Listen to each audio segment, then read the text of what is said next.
Hi! Welcome to my channel. మీరందరూ ఇలాగే ఇంకా సపోర్ట్ చేయాలని మనస్ఫూర్తిగా కోరుకుంటున్నాను. ఇప్పటివరకు ఛానల్‌ని సబ్స్క్రైబ్ చేసుకున్న వారందరికీ thank you. 'Devanshi Parinayam' episode number 6. సాయంత్రానికి రుద్ర ఇంటికి చేరుకుంటాడు. కానీ ఆలోచనలన్నీ దేవాంశి చుట్టూ తిరుగుతూ ఉంటాయి. ఇంట్లోకి వస్తాడు. మీనాక్షి పలకరించినా కొంచెం తలనొప్పిగా ఉంది, తర్వాత మాట్లాడతాను అని రూంలోకి వెళ్ళిపోతాడు. పడుకుని కళ్ళు మూసుకోగానే లంగా ఓణీలో ఉన్న దేవాంశినే కనిపిస్తుంది. రుద్ర వెంటనే లేచి, ఏంటిది ఎప్పుడూ లేనిది? ఇలా ఉంటే నా బాధ్యతలన్నీ కూడా మర్చిపోతాను. అయినా నా జీవితంలో ఆల్రెడీ ఒక అమ్మాయి ఉంది. అందుకే ఇలాంటి ఆలోచనలు రానివ్వకూడదు. దేవాంశికి ఎంత దూరంగా ఉంటే అంత మంచిది. నేను జాన్వీకి పెళ్లి చేసుకుంటానని మాట ఇచ్చాను అని అనుకుని లేచి వర్క్ చేసుకుంటూ ఉంటాడు.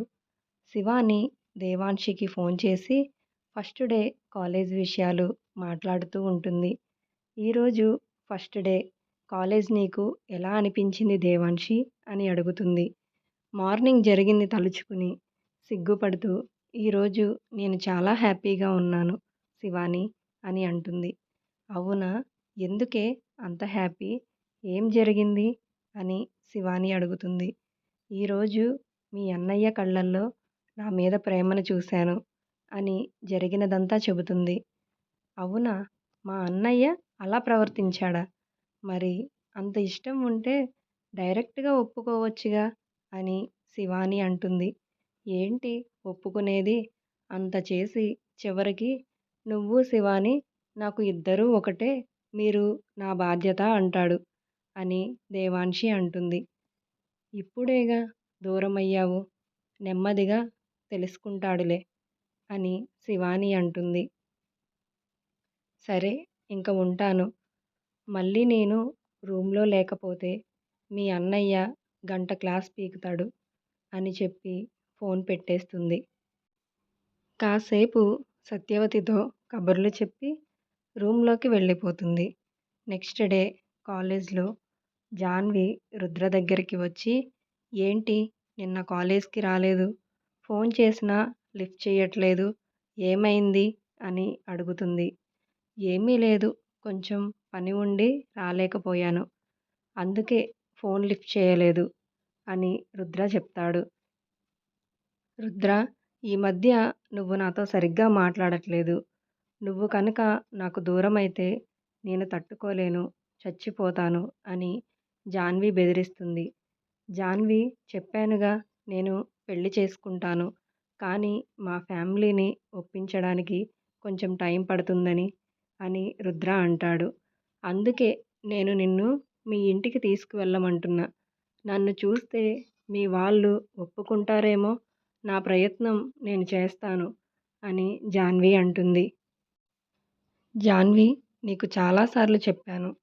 నువ్వు అనుకున్నట్లు అంత ఈజీగా ఒప్పుకునే మనుషులు కాదు మా ఫ్యామిలీలో వాళ్ళు. ఇంట్లో ఎవరినీ బాధ పెట్టకుండా మన పెళ్ళికి ఒప్పించాలి. ముందు దేవాంశికి నేను కరెక్ట్ కాదు అని వాళ్ళకి అనిపించాలి అని రుద్ర అంటాడు. ఇందులో అంతగా ఆలోచించాల్సిన అవసరం ఏముంది? దేవాంశికి ఇంకో బావ ఉన్నాడుగా. ఎలాగో తను ఇప్పుడు అక్కడే ఉంటుందిగా. సూర్య తన మీద ఇంట్రెస్ట్‌గా ఉన్నాడు.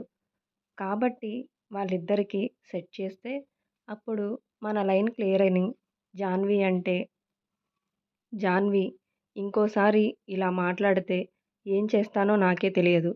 అయినా నువ్వు నా గురించి ఏమనుకుంటున్నావు? నా స్వార్థం కోసం దేవాంశిని ఎవరికి పడితే వాడికిచ్చి పెళ్లి చేసేలా కనబడుతున్నానా అని కోపంతో ఊగిపోతాడు.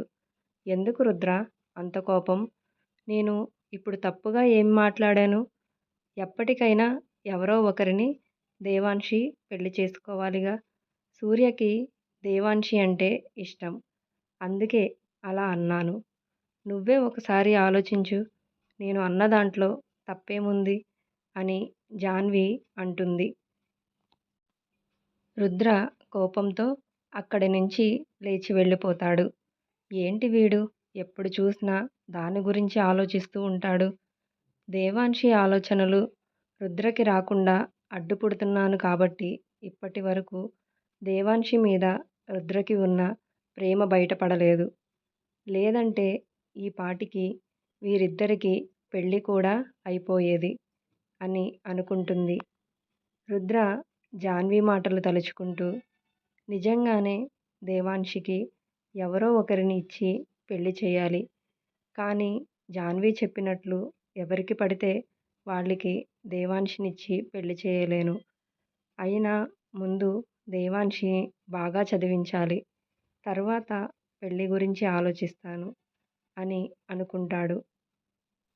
నా మీద లేనిపోని ఆశలు దేవాంశికి కల్పించకూడదు అని రుద్ర అప్పటినుంచి దేవాంశి ఆలోచనలకి దూరంగా ఉంటాడు. రుద్ర కూడా ఎగ్జామ్స్లో బిజీ అయిపోతాడు.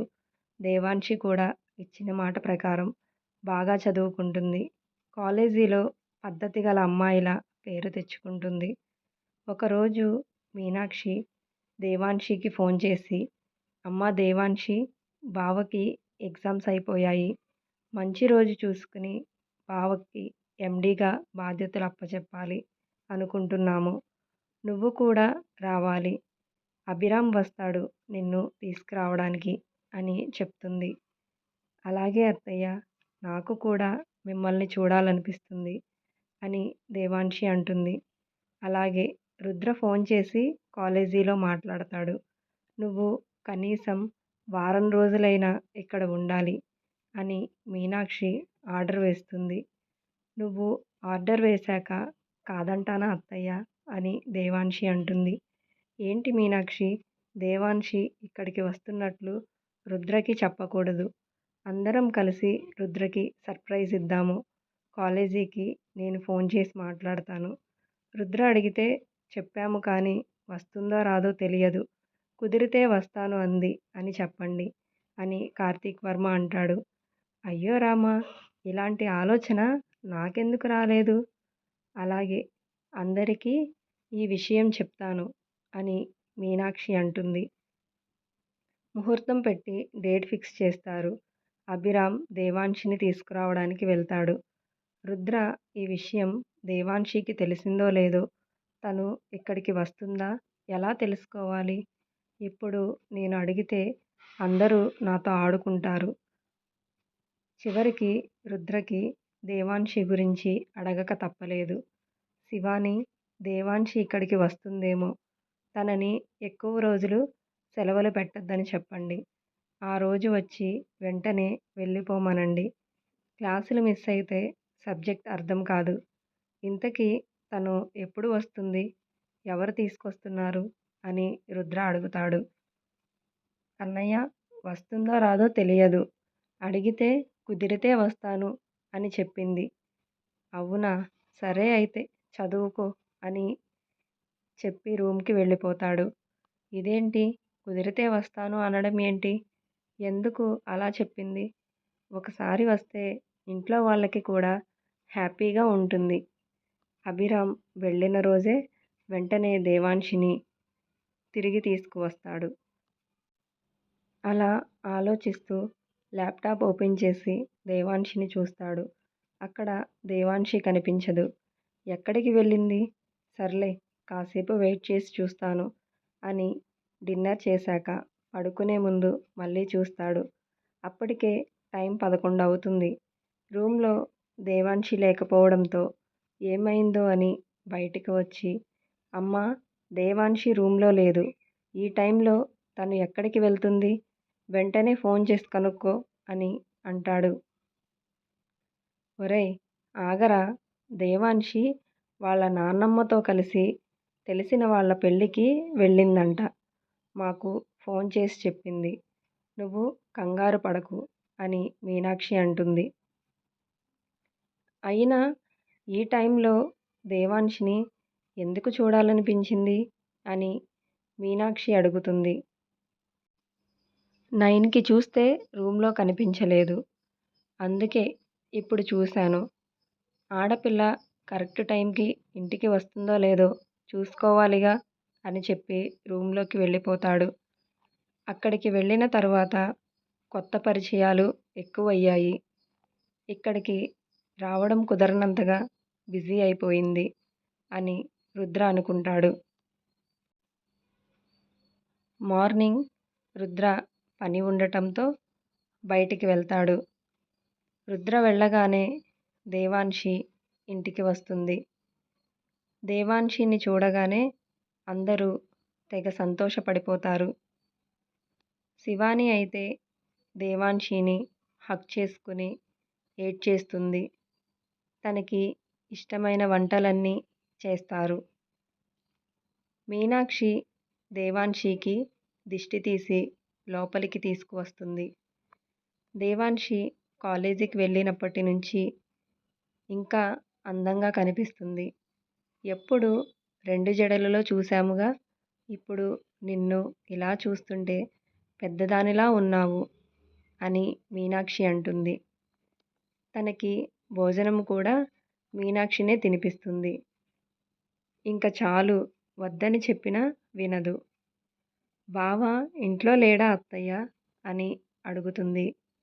లేడు, బయటికి వెళ్ళాడు. నైట్ ఏం జరిగిందో తెలుసా అని జరిగింది చెబుతుంది. అందరూ నవ్వుకుంటారు. నువ్వు రూమ్లోనే ఉండు, సాయంత్రం వాడిని సర్ప్రైజ్ చేద్దాం అని మీనాక్షి అంటుంది. సరే, జర్నీ వల్ల అలసిపోయి ఉంటావు, వెళ్ళి రెస్ట్ తీసుకో అని అంటే రూమ్లోకి వెళ్ళి దేవాన్షి కాసేపు పడుకుంటుంది. దేవాన్షిని ఇంట్లో చూడగానే రుద్ర హ్యాపీగా ఫీల్ అవుతాడా? ఇలాంటి మరిన్ని ఇంట్రెస్టింగ్ ఎపిసోడ్స్ కోసం మీరు నా ఛానల్ని సబ్స్క్రైబ్ చేయండి, లైక్ చేయండి, షేర్ చేయండి. స్టోరీ కనుక మీకు నచ్చితే ప్లీజ్ కామెంట్ చేయండి. Thank you.